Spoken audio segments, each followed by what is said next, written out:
just get started. For some reason, it appears to be taking a bit longer than usual with DLive. Okay, YouTube is on, DLive is on, Twitch as usual is the last one, and we are on. Okay, awesome.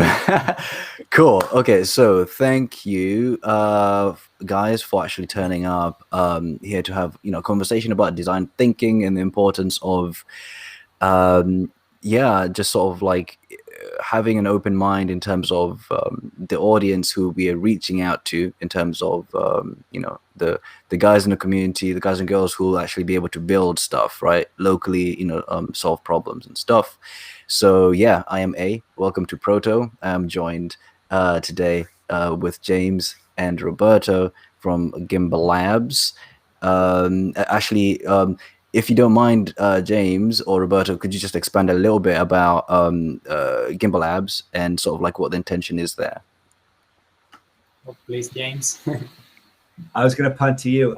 So Gimbal Labs is a collaboration that Roberto and Julie, another person we met in Project Catalyst, have launched. Roberto and I saw some alignments in our initial Catalyst proposals and started having a conversation about if we might work together. And it's been one of the greatest rewards of Catalyst has been seeing those kind of surprising insights that happen when you bring two ideas together and 1 + 1 adds up to more than 2.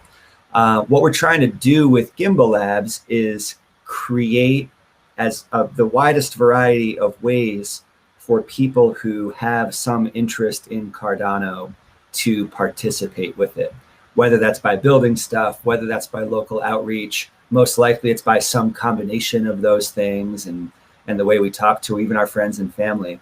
So we're going to, from a technical perspective, try to make it easier to test ideas, while also from kind of that human problem solving perspective, really think about what this technology means to everybody and how we can use it. Yeah, that is super awesome. Yeah, because I feel like one of the awesome things about Catalyst so far has been exactly what you spoke about, and I feel like I'm hoping moving forward, like it's going to happen a lot more, right? Where people have sort of different ideas and they sort of come together and they blend. And that's I feel like that is actually a unique a characteristic that is unique to the decentralized environment.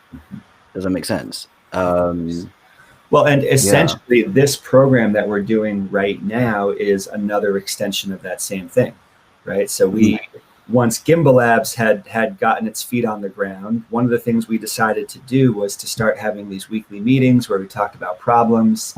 And then that led you and I to having this conversation about how do we ensure that a conversation about a problem leads to some kind of action. And one thing led to another, and it got us to this point where we're saying, okay, here's our chance to have problem sensing meetings where we also look at maybe the technical solutions. Exactly, and I suppose all this is sort of it kind of ties back to the idea of like, okay, how much do you actually communicate, right? In terms of like whoever's watching this, there are a bunch of assumptions that we're making that one say what Cardano is, or what Catalyst is, and a whole bunch of different stuff. So moving forward, like the structure is going to be a bit more improved, and we're going to sort of be sort of looking to get insight in terms of, okay, where should we kind of probe a little bit further, like where is there a lack of understanding, what do we kind of need to go over, kind of having that design thinking mentality of kind of input output, or sort of like A/B testing to some extent, right? So awesome. And again, one of the assumptions here was folks understand or knowing what was it that you just said? The problem sensing stuff, right? That we those conversations that we had, pretty earlier on. Wait, something just went really oddly quiet. Yeah, I don't know. I muted myself. Okay. Just like yesterday, my fan is on because Kick it off. I'm syncing with the Cardano DB. Yeah. Okay. Awesome. It's Okay. really taxing my computer a little bit at the moment. Okay. Yeah. No problem. No problem. Okay. Cool. Right. Let me see. Okay. Yeah. So again, to kind of reiterate, the idea is to, on the eve, or really, it's not really. I suppose on the eve of Fund 3, the idea here is to kind of, and on the eve of Fund 3, at the beginning of a new year, at the transition of this idea that started in its sort of nascent form, through this problem sensing stuff, like problem sensing stuff locally, right? How do we get folks to be observant, like in the surroundings, about sort of problems, and good sort of meaty problems to address in the sort of local surroundings, and then gradually how to break that down, right? So going from problem sensing, just having these kind of private sort of video calls, to now being like, okay, let's kind of shift it and kind of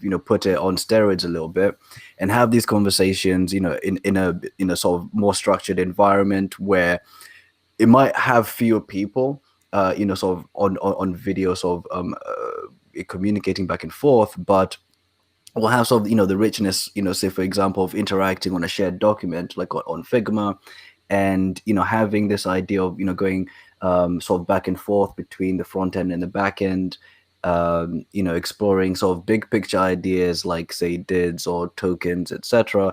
But breaking them down to to a level where someone can really understand it, right? And then have the interaction be, whilst we're live, we'll optimize for a particular type of sort of audience interaction, right? Once we get going and folks are sort of turning up, and then between the conversations, right? Because this is scheduled to happen just before the Catalyst meetings themselves, right? So you can think of Proto, I suppose, as kind of like a pre-Catalyst, right? It's the environment where you come to understand, okay, how do I think about problems? How do I actually start to break them down and approach them, and just sort of think of them in a sort of holistic way, which is why sort of scheduled to happen just before the Catalyst town hall.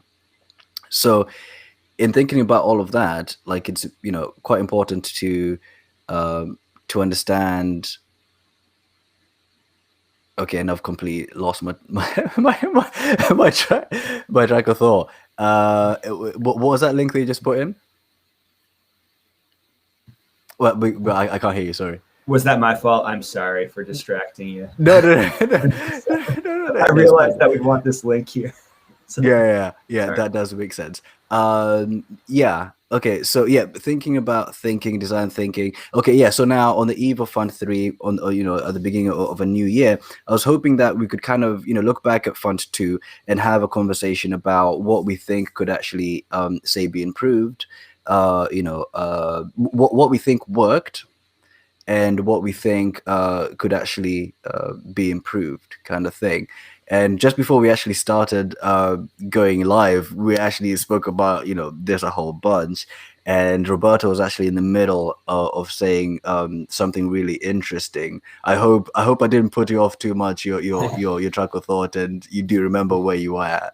Yeah, I was saying that somehow I feel like Catalyst is becoming a very, very rich entrepreneurial place, and well, the largest DAO, decentralized authority for innovation.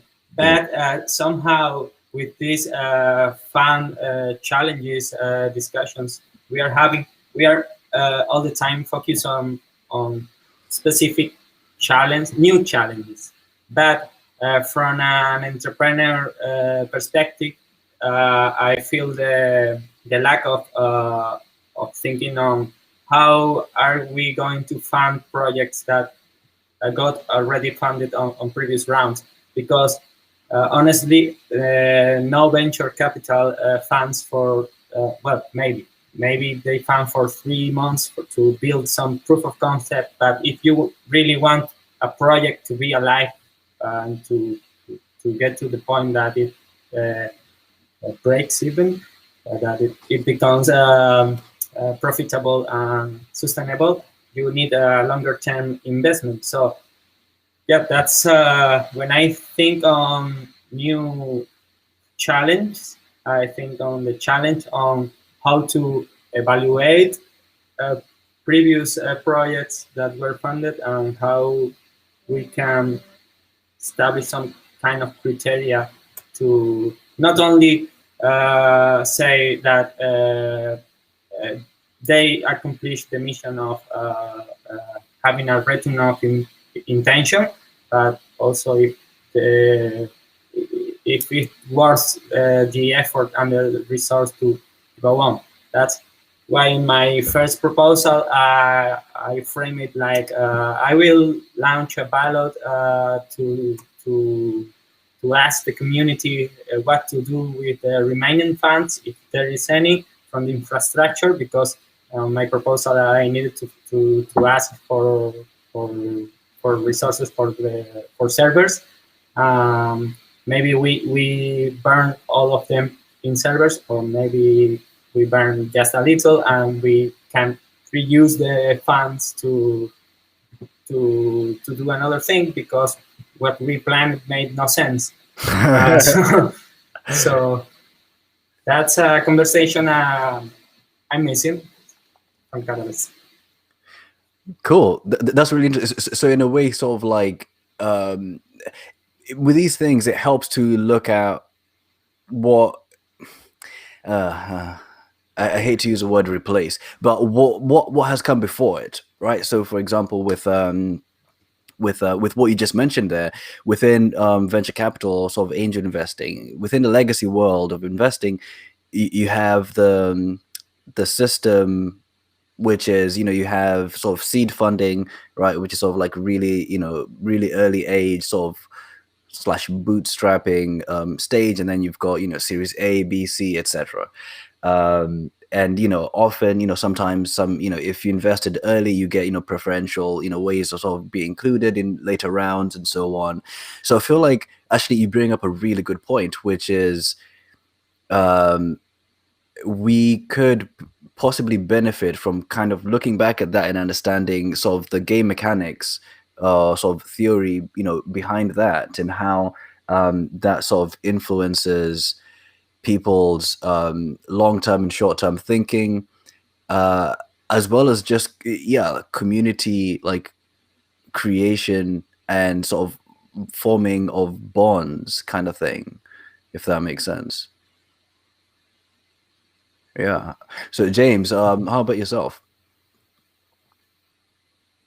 One of the things we were also talking about before we went on is you were naming the challenge about the challenge, right? How it was just one challenge, and maybe it was difficult for that one to provide enough space for everybody who wanted to participate. I don't know if I'm saying that right. Did you want to say another word about that?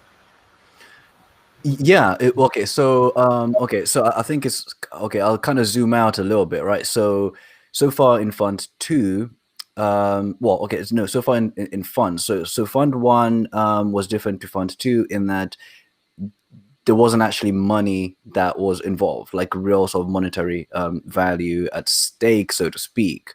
It was kind of like monopoly money. But in Fund 2, there was actually like real there's going to be real money sort of given out to people who are proposing different ideas.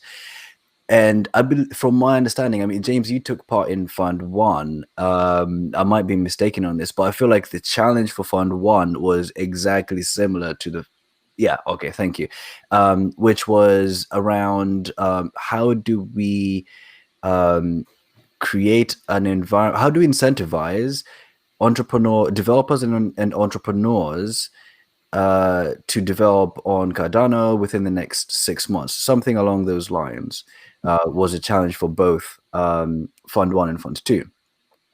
And one thing, kind of going back to this idea of game theory, one thing that I found in sort of looking back, in hindsight at Fund3 was people kind of rallied behind this one particular thing, right? Which I feel was of detriment to a great extent, because then people then kind of had all sorts of different diverging interpretations on the same thing.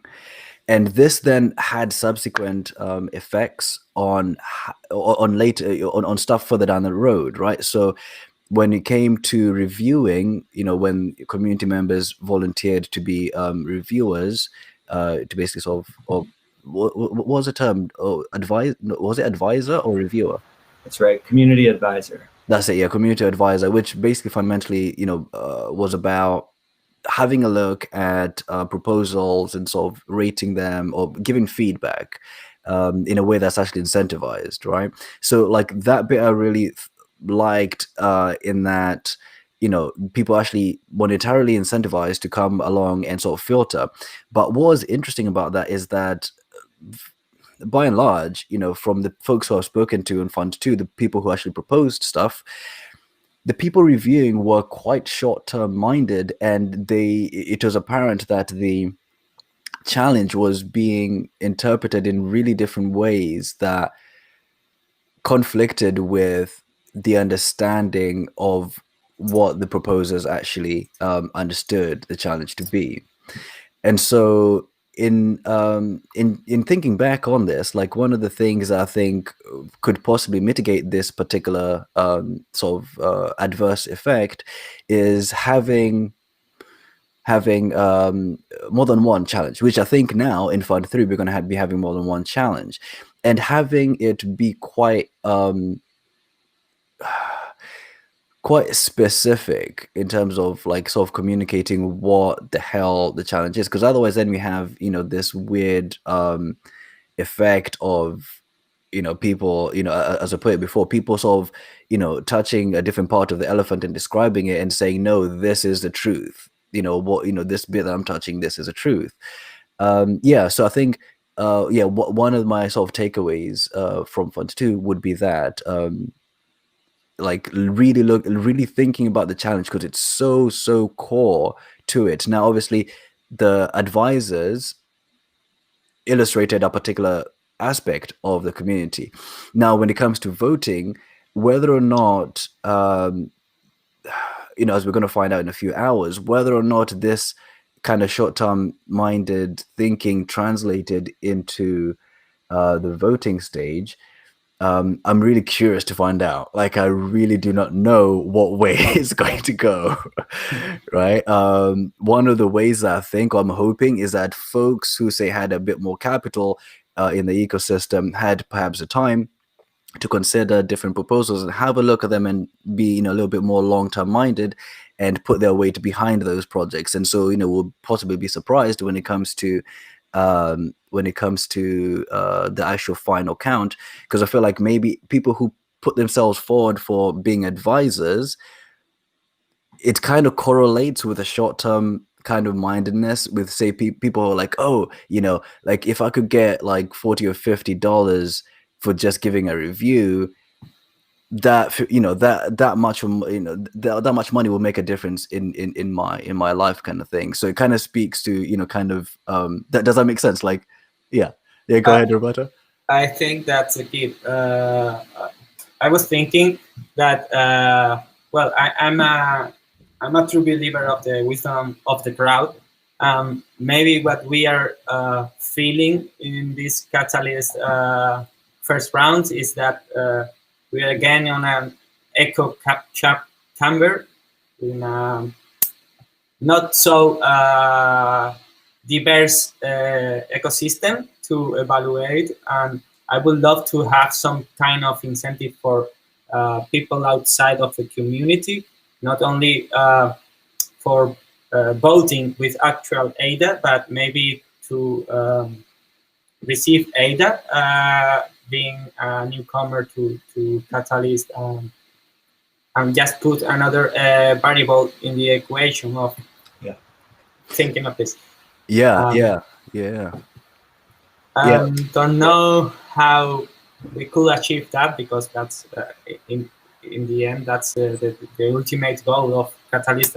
I'm sure, but how to do it now, how to attract more people than the actual ADA holders that are enthusiasts of Voltaire, that will be a good challenge. Exactly. I think the Yeah. time frames people think on is central to that, right? If you're a dramatically short term time horizon can serve to kind of disorient certain people who might not even want to participate in that, right? Whereas what we really want is the people who are here thinking about real problems that are going to take a long time to solve. But I want to rewind just a little bit. I was glad you compared Fund 1 to Fund 2. The obvious difference is it was not real money in Fund 1, and it is now in Fund 2. Even though the problem was the same, there were a few other things that were important to note.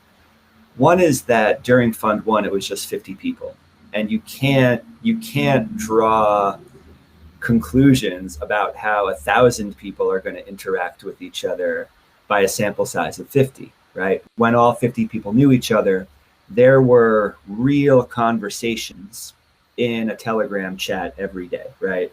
We know a group of 50 people can accomplish that. 1,000 is just too loud, right? So I wonder moving forward about how to make these give people space to have a pocket of people to be talking to as they figure out what the problems are. And having multiple problem statements is going to be part of that.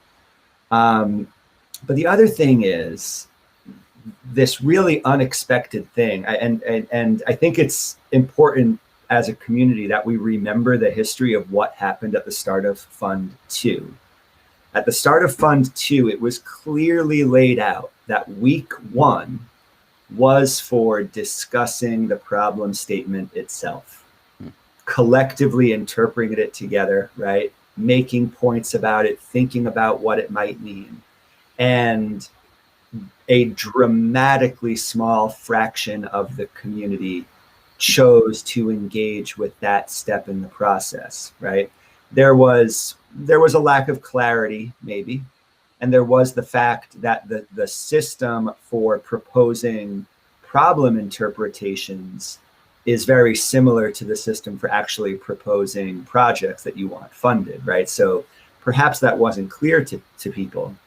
But the fact of what happened is within hours of this week of problem sensing opening up, people were just posting project ideas, right? And that's data. I'm trying to say that without any judgment. Yeah. That's data. That is what happened. Yeah. And IOHK being a research organization, A, Dor was a little bit surprised by that. And B, they've been thinking about it since then. And I really do believe that multiple problem statements are going to force the issue by showing people, hey, no, talk about these problem statements first. And I was personally bummed just because I really believe in the value of conversations focusing on a problem first. There's a long storied body of research to support this approach as the best way to solve problems, right? Yeah. And as a community, we didn't do it in Fund 2. We failed collectively to do what the process is. And we haven't yet succeeded, I don't think, in convincing a critical mass of participants that step is important. There was still plenty of chatter about, wait, what, they want us to talk about a problem for a whole week? Okay, so I think we have work to do to show that, hey, this really is a sound approach. And like you just named, right? There's implications. If you don't get that week of problem sensing right, you pay the consequences for that in the weeks that follow. So I'm really excited. And the reason this connects to Fund 1 just didn't provide any evidence that this would be a problem. Everything that happened in Fund 1 gave Dor and the rest of the team directing the program the insight that, hey, yeah, let's just kick it off with problem sensing, right? And only by opening up a problem sensing process to 1,000 people did they then find out, oh shoot, right, this community needs more shepherding to be able to participate in that kind of thing. Yeah, it's interesting that they actually should highlight that all that you just did, because one of the things in me looking back at the problem question or statement for Fund 2, I was just trying to think, okay, like on a first principles perspective, like why did this do what it did, right? And so in thinking about it, I was like, okay, I think first and foremost, just going from terminology, right? People have a preconceived notion of what a developer is, what a entrepreneur is, right? And okay, I won't speak to the fact that testnets, etc., mainnet, like the technology. There was a disconnect between the environment to actually build stuff and what was actually available at that time. What I'll actually sort of speak to is the difference between, say, a hypothetical problem statement compared to what we ended up sort of going with.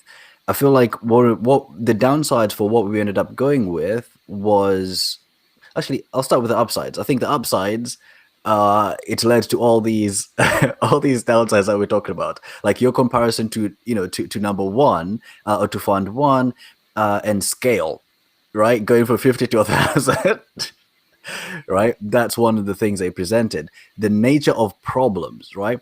Now this kind of presents, sort of like my A/B testing idea of like, so we had the developers, entrepreneurs, 6 months, that with all the baggage and meaning that kind of had, taking that and sort of like comparing it to, say, something that's really fundamentally about problems, like how do we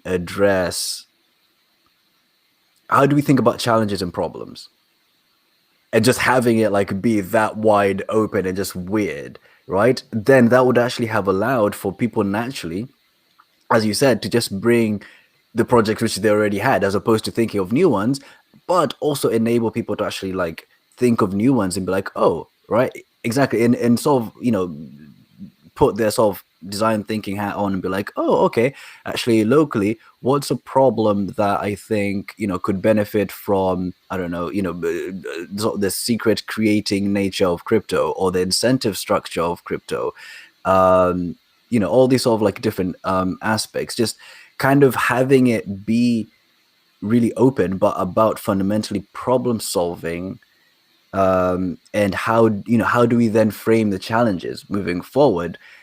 That would have, feel like, in an emergent kind of way, created all these little sort of groups, and we would have figured out what the Dunbar number is, right?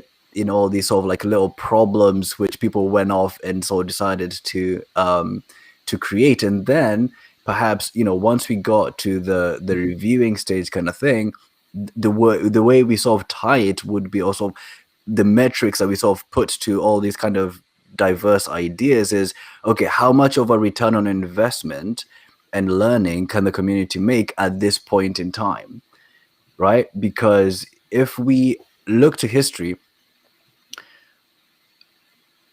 majority, 99% of efforts are going to fail, on an individual level and on a collective level. This kind of translates to amount of startups which are started and end up not working out, right? So keeping that in mind, but then additionally understanding the rich nature that we kind of present, or the opportunity that we're presented with here, which is, unlike legacy or sort of traditional startup environment, here, whenever you have an idea that you bring to the table, if you were to run with it and end up sort of not achieving the idea, people can come along and pick up from where you left off, right? It's not, oh, proprietary, like, oh no, this is my idea, right? Which is one of the issues that came up earlier on in Fund 2. People are like, how do I protect my IP? Right? Like, we're in an environment where, you know, we're turning things on its head, and the benefit of this is going to be so much. Most people can't imagine it. We don't fully, like so many things here, we don't fully understand what the benefits are going to be, right? Of having this collective fund that's collectively governed, that people have to like deal with the repercussions of their proposals and their choices, but that also produces this bank of ideas that people are going to keep showing up to support each other with and keep building upon. It's, and there's, I mean, and you weren't even talking about money when you were talking right there, but you gave the opening prompt for a much longer conversation about monetary systems, right? Like when on sound money, you solve a different set of problems than you do on unsound money, and a lot of people don't have experience solving problems on sound money, so they need to learn how to do it. And Catalyst is the training wheels for that, right? For us all to show up and really say, oh, I wish I could fund all these projects. Well, you can't. There's a certain amount of funding for this. And so you have to make hard decisions. You can't just give it out to everybody now. So what are the implications of that? How do we talk to each other about that? Am I more likely to collaborate with somebody when funds are limited if I want to actually accomplish something of value, right? Like there's all these different pieces. It's hard to predict what we're even going to be saying are the most exciting insights about this 6 months or a year from now. Yeah, exactly. Yeah, but I couldn't agree more. Yeah, so I suppose, yeah, fundamentally here, you know, talking about being aware of things which have happened historically, you know, kind of like what Roberto was talking about in terms of, okay, how do we connect ideas, right? Because, you know, one of the ways to be long-term thinking is to, you know, to open up the potential of someone being able to have a project which they can say, okay, I'm going to present like big picture. This is the idea, right? It's ambitious, you know, it's a big, bold, rich, ambitious idea. But here's how I'm going to start, right? And in doing so, I have the knowledge that there's a way to facilitate me coming back in once I've, you know, had, you know, a bunch of proof of concepts, or, you know, I have something to actually sort of illustrate, hey, this idea is actually showing some traction, here are my learnings, kind of thing, to be able to actually, you know, feedback into a subsequent round, and, you know, be able to secure funding, as well as, because again, with Catalyst, it's not just about the funding, it's about more than that. It's the resource of the community, and you know, like the rich skill set. Like, so Gimbal Labs, like you guys, like, you're a great example of just different people who have different skills, who sort of have a look at an idea, and they're like, oh, okay, I have this sort of different idea, you know, I'm a sort of, I don't know, a jigsaw puzzle, or a Lego, you know, I want to attach myself to this idea because I like the philosophy, I like how that person has presented it, I think I'll make a great addition to that decentralized team, kind of thing. So I think, yeah, just keeping that in mind, and, you know, thinking about, you know, broader stuff like yeah, stuff like, you know, a majority of stuff is going to fail, so like, let's actually optimize for that. Let's know, okay, stuff is going to fail, so let's optimize for learning, right? Because that way we have our cake and eat it. Right? You know, we have the opportunity to then, you know, in subsequent funds, like, fund stuff and push ideas which we think are fundamentally like good evergreen ideas, which you know, once achieved, will be, you know, huge and, you know, sort of massive, kind of thing. So so now sort of 10 minutes. Yeah, go ahead, Roberto. Oh, I was about to say that we need to fail fast and fail often, and get feedback fast is what we need.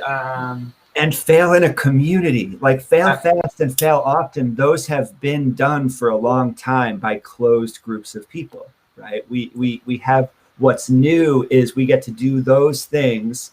Roberto, you and I wouldn't have met in the VC, right, regime. Like, that doesn't happen, right? And so now we get to fail often and together, you know, and then see what ideas emerge from that.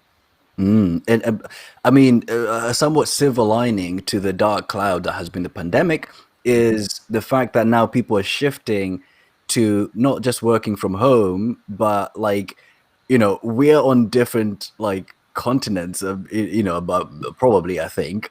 Um, so like, just the nature of being able to work with people like who anywhere on the planet, right? And one of the things I think are going to come out from this pandemic is people are going to become better connected. Like a lot more people are going to come online, and in terms of collaboration, like crypto presents such a great ability for people to communicate, collaborate, and compensate each other, right? And which is so super fundamental in a way that is trusted, right? Going back to what you said about unsound money, sound money, people are not used to interacting with each other in an environment where there's like inherent trust. Yeah.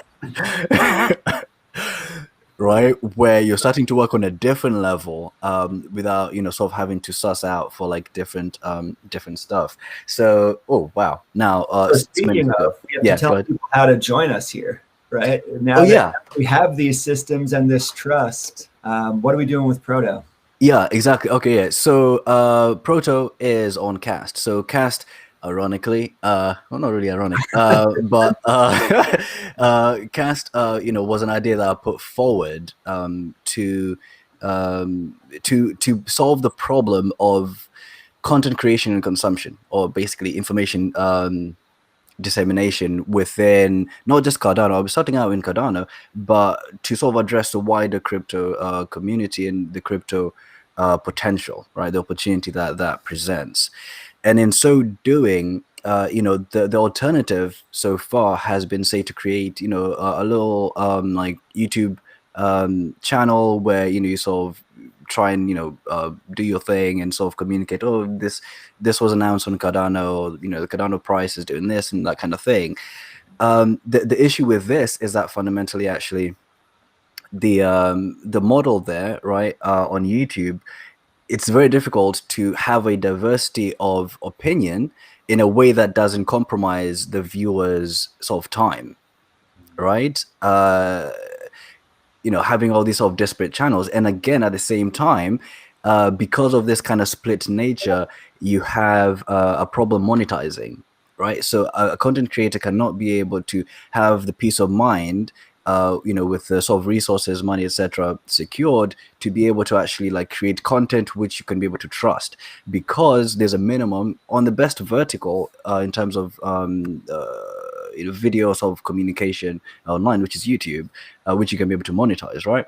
On that, within that environment, the escape velocity, or the limitation, or there's a minimum requirement of 1,000 subscribers, right? Which is not an easy feat to actually arrive at. 1,000 subscribers and 4,000 hours of watch time within the last 12 months, which equally is quite a huge sort of thing to achieve. So that nature makes that particular model unsustainable, right? Especially considering that we are within a niche which is a controversial, perceived to be controversial for the moment, say within this platform, so you can easily be demonetized, right? So it's really precarious. So that this kind of formed the idea behind Cast, and sort of has sort of fundamentally sort of created this idea of creating these programs in an environment where we can be able to optimize the viewer's time, where they have one place to go, but in doing so they don't compromise on the richness and of diversity of ideas and people's opinions coming through the feed that they're actually watching. So one of those programs is Proto, right? And the idea here is that we'll have folks come on, talk about sort of design thinking, front end, back end, and engage with the community, right? So in the beginning, we're probably not going to have that many people watching live. So many people are going to, be watching the recorded version. But as time goes on, we're going to, be able to have more people sort of turn up live, give a few comments and so on. People, as James put it, people most likely sort of start from being lurkers, right? Going, you put it so well, like going from being a lurker to basically, putting up your first comment, then from your first comment to being like, oh, I started this idea, and then having started an idea to actually being in a position to actually to be invited on and like, hey, come on, let's actually let's discuss your idea. So this is in a way this feedback loop of design thinking, problem solving, problem-based learning, sort of fundamental thinking that that we are sort of that's the intention here, right? So in a way, as I touched on in the beginning, and also is close to time, and also in the and now here in sort of in closing, right? So yeah, if you go over to cast.com .live, cast.live, and there you'll be able to see all the different platforms that we stream to, and also you can see you'll find the link to actually, let me try and put up the where is it? There we go. So at the top there, above Roberto's head, exactly, right, right there. You can be able to see the link. So CAAST.live, and you'll find the links to all the different places that we're streaming to, and you can sort of follow them on there if you want. Or you can join the Discord server, or preferably just add the calendar, the cast calendar. This way, you can actually prioritize the different programming which will be illustrated on there. Again, it's in its sort of really early stages, and things are bound to change, but did I leave out anything particularly important? That you made a great review of all the Catalyst proposals. I saw it this weekend. It was awesome. Thanks for that. And thanks to you also. Huge undertaking. That was amazing. Yeah. It was, man. Like, I'm looking forward to like doing something equivalent, but a lot better in terms of structure and so on with this new fund. But I feel like I don't want to keep you and our audience, the two people who are watching. Hello, two people. I don't want to keep you any. To close out, the tagline you were looking for was "Proto, the most productive place to lurk." That was it. Exactly. Yeah, just gotta be like, So thanks guys for your time. And I look forward to jumping on next week, where we'll have a better structure. And again, failing fast, and frequently, in the spirit, not just speaking it, but actually, sort of practicing it as well. So with that said, thank you very much, and catch you guys in the next one.